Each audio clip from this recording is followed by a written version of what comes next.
இந்த 2026 தமிழகத்தில் யார் ஆட்சி அமைப்பா, இதுதான் மிகப்பெரிய எதிர்பார்ப்பு.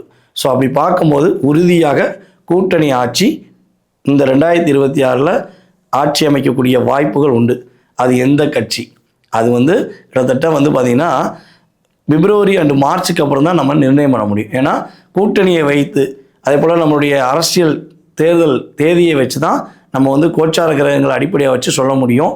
பொதுவாகவே பார்த்திங்கன்னா இப்போ புதுசாக கட்சி தொடங்கி இருக்கிற நம்மளுடைய நடிகர் விஜய் அவர் பார்த்திங்கன்னா இந்த 2026 அரசியல் களத்தில் மிகப்பெரிய மாற்றத்தை உண்டு பண்ணுவார் என்பது நிதர்சனமான உண்மை.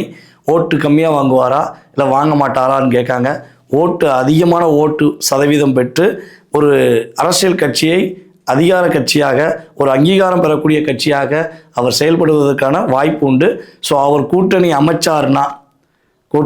அமைச்சார்னா அந்த கூட்டணியை வச்சு அவர் முதல்வதற்கான ஒரு வாய்ப்பு அதிகமாக இருக்குது. ஸோ அவர் யார் கூட கூட்டணி வைப்பாரா வைக்க மாட்டாராங்கிறத நமக்கு தெரியாது. அவருடைய சுய ஜாதகம் தான் முடிவு பண்ணும். ஸோ நம்ம அவருடைய ராசியின் அடிப்படையில், ஏன்னா நமக்கு அதாவது ஜோதிடர்கள் வரிசையில் நம்ம கேட்டறிந்த விஷயங்களை வச்சு பார்க்கும்போது அரசியலில் அவர் இந்த வருடத்தில் மிகப்பெரிய ஒரு களத்தில் வெற்றி பெறக்கூடிய வாய்ப்புகள் அதிகமாக இருக்குங்கிறத சொல்லலாம்.